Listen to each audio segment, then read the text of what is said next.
Hello. അപ്പോൾ ഞാനിന്ന് വന്നിരിക്കുന്നത് നമുക്ക് നാച്ചുറലായിട്ട് ഉണ്ടാക്കാൻ പറ്റുന്ന ഒരു ഫേസ് സെറവുമായിട്ടാണ്. അപ്പോൾ ഇതിന് വേണ്ടത് ശംഖുപുഷ്പത്തിൻ്റെ പൂക്കളാണ്. അപ്പോൾ ആദ്യം തന്നെ ഇത് ശംഖുപുഷ്പം അന്വേഷിച്ച് ഞാൻ വീടിന് ചുറ്റും നടക്കുകയാണ്. അപ്പോൾ അതിനിടയ്ക്ക് കുറച്ച് റോസാപ്പൂക്കൾ കണ്ടു. അങ്ങനെ അതുകൂടെ ക്യാപ്ചർ ചെയ്യാമെന്ന് വിചാരിച്ചു.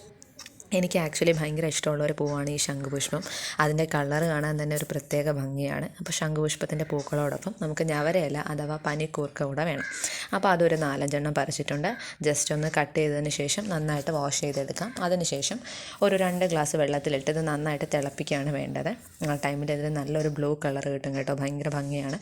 എനിക്കൊരു പീക്കോക്ക് ബ്ലൂ ഷെയ്ഡാണ് കിട്ടിയത്. കുറച്ചുകൂടെ ഡാർക്കായിട്ടുള്ള ഷെയ്ഡ് നന്നായിട്ട് തിളപ്പിച്ചാൽ കിട്ടുന്നതാണ്. അതിനുശേഷം അത് അരിച്ചെടുത്തിട്ടുണ്ട്. അത് കാണാൻ നല്ല ഭംഗിയായിരുന്നുകൊണ്ട് കുറച്ച് സമയം അതൊന്ന് നോക്കി നിന്നു ഞാൻ. അത് കഴിഞ്ഞതിന് ശേഷം ഇതിലേക്ക് ഞാൻ ആഡ് ചെയ്ത് കൊടുക്കുന്നത് കറ്റാർ വാഴയുടെ ജെല്ലാണ്. അലോവേറ ജെല്ലുണ്ടെങ്കിൽ അത് ആഡ് ചെയ്യാം, അല്ലെങ്കിൽ കറ്റാർ വാഴ തന്നെ നമുക്ക് ആഡ് ചെയ്ത് കൊടുക്കാവുന്നതാണ്. പിന്നെ ഞാൻ ഇതിനോട് ആഡ് ചെയ്യുന്നത് റോസ് വാട്ടറാണ്.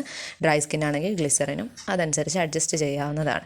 പിന്നെ ഇത് ആക്ച്വലി നൈറ്റിൽ ഇടേണ്ട സാധനമാണ്. പക്ഷെ ഞാൻ ഒന്ന് പരീക്ഷിക്കാൻ വേണ്ടി രാവിലെ തന്നെ ആക്രാന്തമൂത്ത് അപ്ലൈ ചെയ്യുന്നുണ്ട്.